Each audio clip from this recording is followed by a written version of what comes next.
Hello everyone, welcome to Bright IQ. तो जैसा कि आप सभी को पता है कि अभी हम लोग जेएसएससी सीजीएल के अंदर पढ़ रहे हैं एक बहुत ही इंपॉर्टेंट टॉपिक जो है आपका साइंस का पिछले पार्ट हम लोग कंप्लीट कर चुके हैं, जिसमें हम लोग केमिस्ट्री के टोटल 40 क्वेश्चन को सॉल्व किए हैं। आज हम लोग सॉल्व करने वाले हैं फिजिक्स के सारे इंपॉर्टेंट क्वेश्चन को जो आपके प्रीवियस ईयर्स में आ चुके हैं और प्लस में एग्जाम के पॉइंट ऑफ व्यू से बहुत ही इंपॉर्टेंट है। तो चलिए हम लोग स्टार्ट करते हैं क्वेश्चन नंबर 1 से, जो है आपका कि मनुष्य की ध्वनि कंपन की अनुभूति किस आवृत्ति सीमा में होती है। आपके पास ऑप्शन में दिया हुआ है 0 से 5 हर्ट्ज तक, 6 से 10 हर्ट्ज तक, 11 से 15 हर्ट्ज या फिर 20 से 20,000 हर्ट्ज तक का आवृत्ति सीमा होती है। तो ये आंसर आप सभी को पता होगा। गेस कीजिए इसका करेक्ट आंसर। तो जी हाँ, बिल्कुल सही आंसर। इसका करेक्ट आंसर क्या हो जाएगा? 20 से 20,000 हर्ट्ज तक आवृत्ति सीमा होती है मनुष्य की किसी भी ध्वनि को सुनने के लिए। देखिए, अगर 20 से कम हर्ट्ज होता है तो उसे हम लोग बोलते हैं इंफ्रासोनिक, और 20,000 से ज़्यादा साउंड होता है तो उसे हम लोग बोलते हैं अल्ट्रासोनिक, जिसे बैट यानी कि चमगादड़ या फिर कभी कभी कुत्ते भी इस साउंड को सुन लेते हैं। चलिए बढ़ते हैं नेक्स्ट क्वेश्चन की तरफ, जो है आपका कि काले वस्त्र के मुकाबले श्वेत वस्त्र शीतल क्यों होता है। आपको ये बताना है। गेस कीजिए इसका करेक्ट आंसर। आपके पास ऑप्शन में दिया हुआ है अपने पास पहुंचने वाले सभी प्रकाश को अवशोषित करते हैं, उनके पास जो भी प्रकाश पहुंचता है उसे वे परिवर्तित करते हैं, प्रकाश भेदक नहीं होने देते, या फिर सूर्य के कारण सूर्य के प्रकाश को पूर्णतः शीतल कर देते हैं। तो जी हाँ, इसका करेक्ट आंसर क्या हो जाएगा कि उनके पास जो भी प्रकाश पहुंचता है उसे वे परावर्तित कर लेते हैं, इसीलिए हम लोगों को श्वेत वस्त्र में ज्यादा शीतल महसूस होता है। चलिए नेक्स्ट क्वेश्चन की तरफ बढ़ते हैं, जो है आपका निम्न में से कौन सर्वोत्तम विद्युत चालक होता है। आपके पास ऑप्शन में दिया हुआ है तांबा, लोहा, एल्युमिनियम या फिर चांदी। तो जी हाँ, इसका भी करेक्ट आंसर क्या हो जाएगा? चांदी। चांदी जो होता है वो विद्युत का सबसे अच्छा सर्वोत्तम चालक माना जाता है। नेक्स्ट क्वेश्चन है आपका कि परमाणु के नाभिक यानी कि एटम में के अंदर क्या होता है। बहुत सिंपल सा क्वेश्चन है और बहुत इजी सा भी क्वेश्चन है ना। गेस कीजिए इसका करेक्ट आंसर। आपके पास ऑप्शन में दिया हुआ है प्रोटॉन एवं न्यूट्रॉन, प्रोटॉन एवं इलेक्ट्रॉन, न्यूट्रॉन एवं इलेक्ट्रॉन या फिर सिर्फ इलेक्ट्रॉन होता है। तो जी हाँ, इसका करेक्ट आंसर क्या हो जाएगा कि प्रोटॉन एवं न्यूट्रॉन होता है परमाणु के नाभिक में यानी कि एटम के सेंटर में। नेक्स्ट क्वेश्चन है आपका कि पैरोमीटर किसके मापने में प्रयोग किया जाता है। आपको बताना है कि पैरोमीटर से हम लोग किस चीज को मापते हैं। आपके पास ऑप्शन में दिया हुआ है वायुमंडलीय दाब के मापने में प्रयोग होता है, या फिर आर्द्रता के मापने में प्रयोग होता है, या फिर उच्च ताप को मापने में प्रयोग होता है, या फिर घनत्व को मापने में प्रयोग होता है। तो जी हाँ, करेक्ट आंसर इसका क्या हो जाएगा कि उच्च ताप को मापने में पैरोमीटर का यूज होता है। चलिए बढ़ते हैं नेक्स्ट क्वेश्चन की तरफ। नेक्स्ट क्वेश्चन है आपका कि निम्न में से प्रकाश वर्ष का मात्रक कौन सा है। आपको क्या चीज बताना है? प्रकाश वर्ष का मात्रक बताना है। देखिए, आपके पास ऑप्शन में दिया हुआ है प्रकाश की तीव्रता, समय, दूरी या फिर प्रकाश वेग। तो जी हाँ, इसका करेक्ट आंसर क्या हो जाएगा? दूरी। बढ़ते हैं नेक्स्ट क्वेश्चन की तरफ, जो है आपका कि एक तालाब के तल पर रखा हुआ एक पत्थर उच्च बिंदु पर रखा हुआ प्रतीत होता है जहां यह वास्तव में है, तो इसका कारण क्या है। क्वेश्चन को ध्यान से समझना, उसके बाद इसका आंसर देना है। गेस कीजिए इसका करेक्ट आंसर। आपके पास ऑप्शन में दिया हुआ है प्रकाश का परावर्तन के कारण, प्रकाश का विवर्तन के कारण, प्रकाश के बिखराव के कारण या फिर प्रकाश का अपवर्तन के कारण जो है ऐसा दिखाई देता है। तो जी हाँ, इसका करेक्ट आंसर क्या हो जाएगा कि प्रकाश का वहाँ पे अपवर्तन होता है जिसके कारण ऐसा दिखाई देता है। चलिए नेक्स्ट क्वेश्चन की तरफ बढ़ते हैं, जो है आपका कि प्रत्यावर्ती धारा को दृश्य धारा में किसके द्वारा बदला जाता है। किसमें? दृश्य धारा में बदला जाता है। गेस कीजिएगा इसका करेक्ट आंसर। आपके पास ऑप्शन में दिया हुआ है फिल्टर के द्वारा, रेक्टिफायर के द्वारा, मोटर के द्वारा या फिर ट्रांसफार्मर के द्वारा। तो जी हाँ, इसका करेक्ट आंसर क्या हो जाएगा कि रेक्टिफायर के द्वारा हम लोग प्रत्यावर्ती धारा को दृश्य धारा में परिवर्तन कर सकते हैं। नेक्स्ट क्वेश्चन है आपका कि एक भारी नाभिक के हल्के नाभिक में टूटने की प्रक्रिया को क्या कहते हैं। मान लीजिए आपके पास कोई बहुत बड़ा भारी नाभिक दिया हुआ है, वो छोटे छोटे टुकड़ों में टूटता है, तो उस प्रक्रिया को हम लोग क्या कहते हैं। आपके पास ऑप्शन में दिया हुआ है नाभिकीय संलयन, नाभिकीय विखंडन, द्रव्यमान शांति या फिर रेडियो एक्टिवेट विखंडन। गेस कीजिए इसका करेक्ट आंसर। तो जी हाँ, जैसा कि विखंडन यहाँ पे लिखा हुआ है तो जाहिर सी बात है कि इसका करेक्ट आंसर क्या हो जाएगा कि नाभिकीय विखंडन के कारण यानी कि फ्यूजन के कारण ऐसा होता है। चलिए बढ़ते हैं नेक्स्ट क्वेश्चन की तरफ, जो है आपका कि वायु में ध्वनि की चाल 332 मीटर पर सेकंड होती है। यदि दाब बढ़ाकर दुगना कर दिया जाए तो ध्वनि का चाल कितना होगा। सोच समझ के इसका आंसर दीजिएगा ना। आपके पास ऑप्शन में दिया हुआ है 664 मीटर प्रति सेकंड हो जाएगा, या फिर 332 मीटर प्रति सेकंड ही होगा, या फिर 116 मीटर प्रति सेकंड हो जाएगा, या फिर 100 मीटर प्रति सेकंड हो जाएगा। तो जी हाँ, इसका करेक्ट आंसर क्या हो जाएगा, 332 मीटर पर सेकंड हो जाएगा। सेम रहेगा वायु में ध्वनि की चाल, क्योंकि दाब बढ़ने के कारण ध्वनि पे कोई भी असर नहीं पड़ता, जिसके कारण ये कांस्टेंट होता है। जो भी इसका वैल्यू है, चाहे आप 2 गुना दाब बढ़ा दो, 3 गुना बढ़ा दो, 4 गुना बढ़ा दो, इस पे कोई भी असर नहीं पड़ेगा वायु में ध्वनि की चाल पे, इसलिए ये स्थिर रहेगा। इसीलिए इसका आंसर जो क्वेश्चन दिया हुआ है वही इसका आंसर हो जाएगा। ठीक है, जब दाब बढ़ने की बात की जाएगी तब ऐसा होगा ना, इसे याद रखिएगा। चलिए बढ़ते हैं नेक्स्ट क्वेश्चन की तरफ। नेक्स्ट क्वेश्चन है आपका कि क्रिकेट की गेंद को किस कोण से मारा जाना चाहिए ताकि वह अधिकतम दूरी तक जा सके। गेस कीजिएगा इसका करेक्ट आंसर। 36 से 60 डिग्री का कोण पे, 36 से 45 डिग्री का कोण पे, 36 से 30 डिग्री का कोण पे, या फिर 36 से 15 डिग्री का कोण पे। तो जो लोग क्रिकेट खेलते होंगे वो जल्दी से इसका आंसर कमेंट कीजिए। तो जी हाँ, इसका करेक्ट आंसर क्या हो जाएगा, 36 से 45 डिग्री के कोण पे अगर आप किसी भी बॉल को मारते हो तो वो अधिकतम दूरी तय करती है। चलिए नेक्स्ट क्वेश्चन देखते हैं, जो है आपका कि प्रकाश के चिकने पृष्ठ से टकराकर वापस लौटने की घटना को क्या कहते हैं। बहुत इंपॉर्टेंट और बहुत सिंपल सा क्वेश्चन है, इसका आंसर हर किसी को पता होगा। प्रकाश का अपवर्तन के कारण, प्रकाश का परावर्तन के कारण, प्रकाश का विवर्तन के कारण, या फिर प्रकाश का प्रकीर्ण के कारण। तो जी हाँ, इसका करेक्ट आंसर क्या हो जाएगा कि प्रकाश के परावर्तन के कारण कोई भी प्रकाश जो होता है वो चिकनी सतह से टकराता है और वापस लौट जाता है। लौट जाता है यानी कि परावर्तन हो जाता है। अगर लौटता नहीं, वो उसी में अंदर चला जाता है। जैसे पानी में हो गया कि कोई भी प्रकाश जब जाता है तो वो अंदर चला जाता है, तो उसको क्या बोलेंगे कि वहाँ पे वो अपवर्तन हो रहा है, यानी कि उसी में अंदर चला जा रहा है ना। तो यहाँ पे तो वापस लौट जा रहा है, तो वापस लौटने की प्रक्रिया को क्या बोलते हैं, परावर्तन बोलते हैं ना। चलिए नेक्स्ट क्वेश्चन देखते हैं, जो है आपका कि वायु की आर्द्रता को मापने के लिए कौन सा यंत्र प्रयोग में लाया जाता है। गेस कीजिएगा इसका करेक्ट आंसर।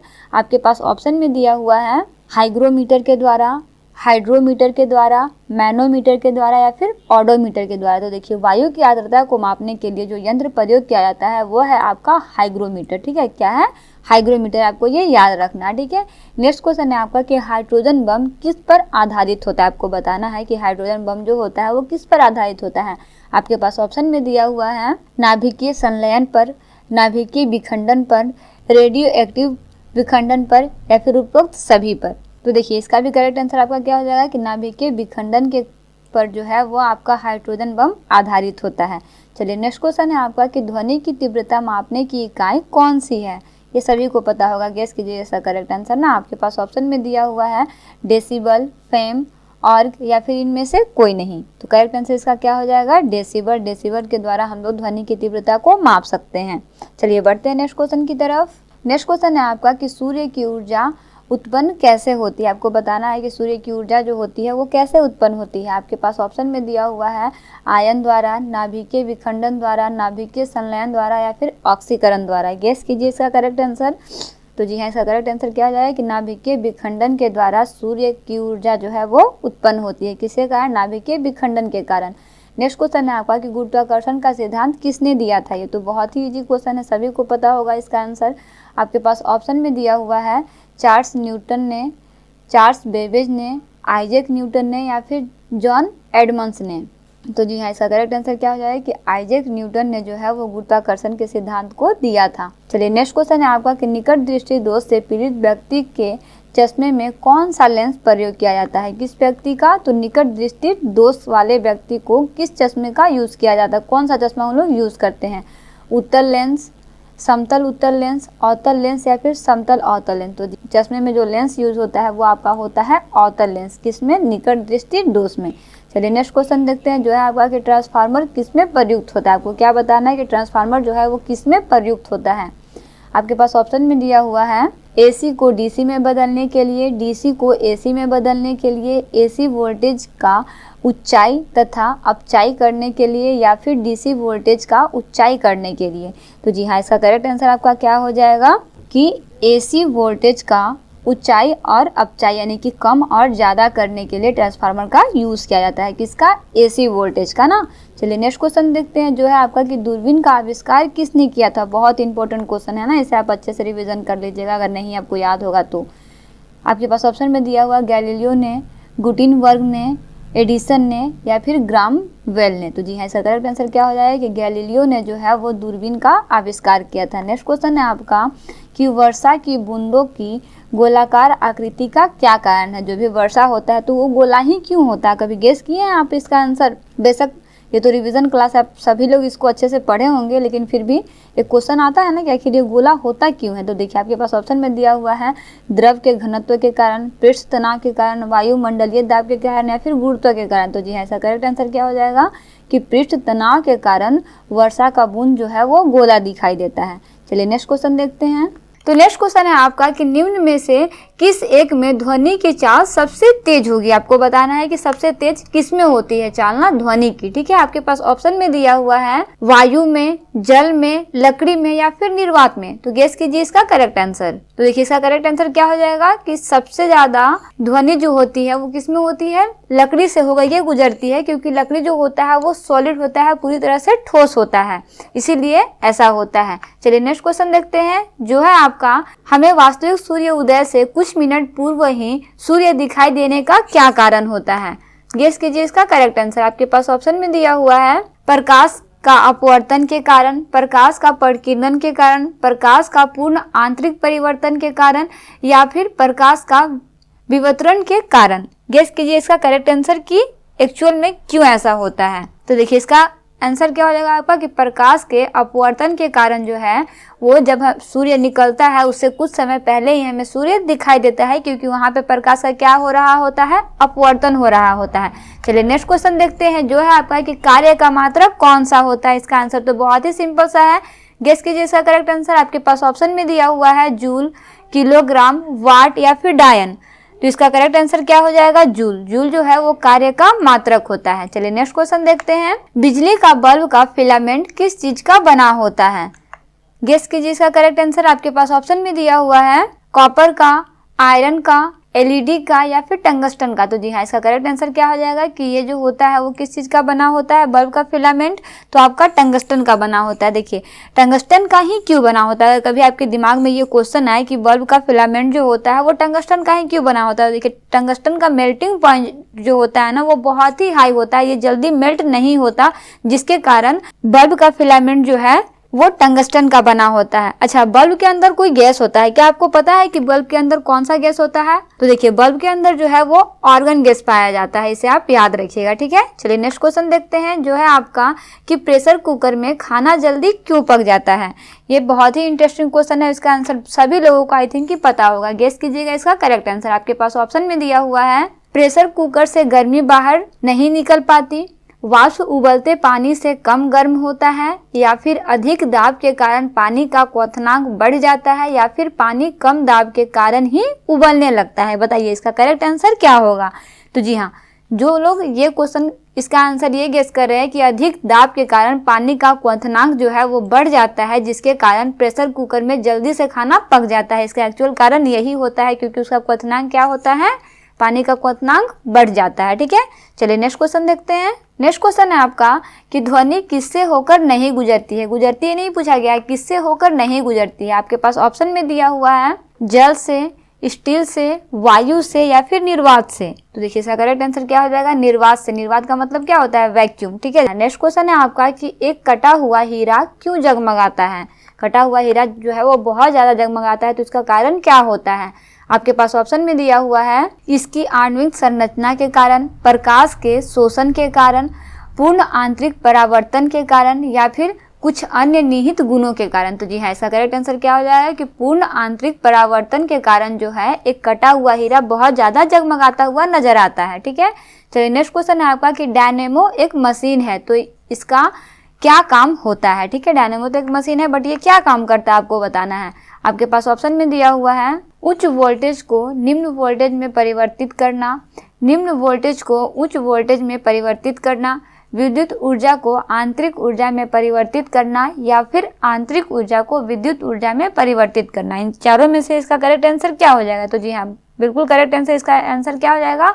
आंतरिक ऊर्जा को विद्युत ऊर्जा में परिवर्तित करना डायनेमो का काम होता है। चलिए नेक्स्ट और लास्ट क्वेश्चन है आपका, ट्रांसफार्मर किससे काम करता है। आपको बताना है कि ट्रांसफार्मर जो है वो किससे काम करता है, केवल प्रत्यावर्ती धारा यानी कि एसी से, केवल दृष्ट धारा यानी कि डीसी से, या फिर एसी और डीसी दोनों से, या फिर किसी भी सिग्नल से काम करता है। तो जी हाँ, करेक्ट आंसर इसका क्या हो जाएगा कि ये ट्रांसफार्मर जो है वो केवल धारा से काम करता है। देखिए ये क्वेश्चन ना, इस तरह का क्वेश्चन हम लोग पीछे भी क्वेश्चन में सॉल्व कर चुके हैं, तो इसे आपको याद रखना है। तो इस तरह से आपका फिजिक्स का 30 क्वेश्चन जो है वो सॉल्व होता है। ये सारा क्वेश्चन जो है आपका एग्जाम पॉइंट ऑफ व्यू से बहुत ही इंपॉर्टेंट है, क्योंकि ये पहले भी क्वेश्चन आपके प्रीवियस 5 ईयर्स में पूछे जा चुके हैं।